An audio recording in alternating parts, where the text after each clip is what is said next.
Uraemic encephalopathy या uraemia के बारे में आज हम लोग बात करेंगे।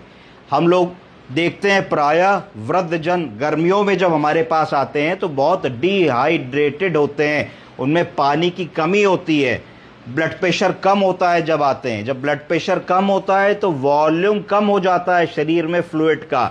वॉल्यूम कम होने की वजह से, डिहाइड्रेशन होने की वजह से लो बीपी हो जाता है। जब लो बीपी होता है तो पल्स बढ़ जाती है। दोनों चीजें इन्वर्सली प्रोपोर्शनल हैं। लो ब्लड प्रेशर होगा तो पल्स हाई हो जाएगी। हाई पल्स को टैकीकार्डिया बोलते हैं। जब हम ऐसे मरीजों का ब्लड टेस्ट करते हैं तो पहली रीडिंग में हम देखते हैं कि यूरिया बहुत ज़्यादा आता है और क्रिएटिनिन नॉर्मल आता है।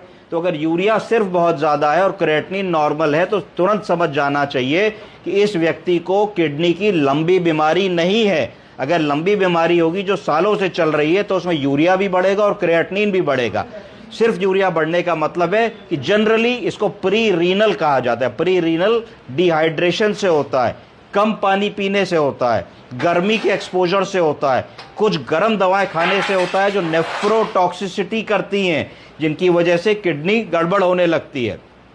इस केस की अगर हम बात करें जहां पे हमने देखा कि यूरिया रिमार्केबली रेज्ड है, मरीज की चैतन्यता कम हो गई है, तो बाकी पैरामीटर्स ठीक हैं। इसका मतलब है कि इनकी गिरी हुई चैतन्यता, बढ़ा हुआ यूरिया के बीच में क्या कोई रिश्ता है? इस मरीज की चैतन्यता अगर बिगड़ी है तो उसको हम कहाँ फिट करने वाले हैं? क्या ये न्यूरोलॉजी की बीमारी है, क्या ये स्ट्रोक की बीमारी है, पैरालिसिस की बीमारी है, या सिर्फ किडनी के यूरिया बढ़ने से भी ऐसा हो सकता है? तो अगर यूरिया बढ़ा है और एक सर्टेन लेवल के बाद यूरिया बढ़ता है तो उसको यूरीमिया कहते हैं या यूरेमिक इंसेफेलोपैथी। यूरिया बढ़ने के कारण भी दिमाग में सूजन आ जाती है। ATN शब्द याद रखिए, उसका मतलब होता है एक्यूट ट्यूबुलर नेक्रोसिस। ARF शब्द याद रखिए, एक्यूट रीनल फेलियर। तो एक्यूट रीनल फेलियर के केसेस में भी यूरेमिक इंसेफेलोपैथी हो जाती है। इसका क्या मैनेजमेंट है? सबसे पहले आपने बीपी देखा, पल्स देखी, आपको मिला बीपी 80/60 है, पल्स 140 चल रही है। इमीडिएटली मरीज को 500 ml फ्लूइड देंगे। जैसे ही आप 500 ml फ्लूइड देंगे तो आप देखेंगे कि जो 3D पल्स मिल रही थी वो थोड़ी बेटर हो गई, पल्स वॉल्यूम थोड़ा सा बेटर हो गया। जैसे ही पल्स वॉल्यूम बेटर होगा तो बीपी बढ़ जाएगा, जैसे ही बीपी बढ़ेगा तो पल्स कम हो जाएगी। जैसे ही ये सब होगा तो आप देखेंगे बहुत ड्राई टंग जो लग रही थी, बहुत ज़्यादा संकेन आइज जो लग रही थी, उन सब में थोड़ा थोड़ा आराम मिलने लगेगा।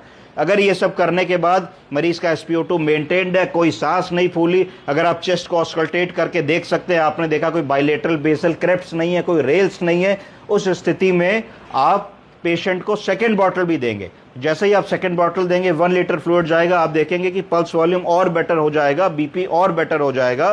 तो आपकी डायग्नोसिस कंफर्म होगी कि हम हाइपोवॉलेमिया से डील कर रहे थे, हाइपोवॉलेमिक शॉक से डील कर रहे थे।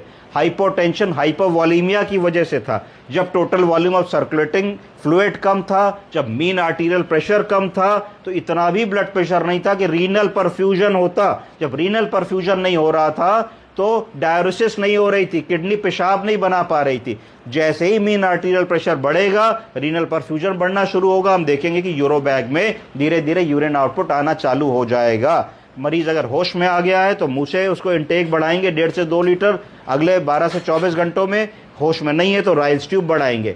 राइल्स ट्यूब वाला फीड ज़्यादा सेफ होता है क्योंकि उसको कहा जाता है parental nutrition. Total parental nutrition नहीं, एंट्रल न्यूट्रिशन कहा जाता है। एंट्रल मतलब जो नाक के रास्ते से जा रहा है, और जो IV जा रहा है उसको कहते हैं parental nutrition, total parental nutrition type की चीज। तो नाक की नली से अगर कोई चीज जा रही है तो वॉल्यूम ओवरलोड नहीं करेगी, शरीर को जितनी जरूरत होगी उतना ही वो लेगा। तो आप 100 ml पानी को राइस ट्यूब से पहले पेट में देंगे, अगर वो पच गया तो अगला 100 देंगे। आप नारियल पानी दे सकते हैं, आप इलेक्ट्रॉल दे सकते हैं, आप मट्ठा दे सकते हैं। इस तरीके से आप जो क्राइसिस हुई थी गर्मी की वजह से, हाइपोटेंशन की वजह से, लो बीपी की वजह से, रीनल परफ्यूजन कम होने की वजह से, उसको आप कुछ ही घंटों में ओवरकम कर लेंगे और एक बहुत ही अच्छा पॉजिटिव आउटकम निकल करके आएगा। Thank you.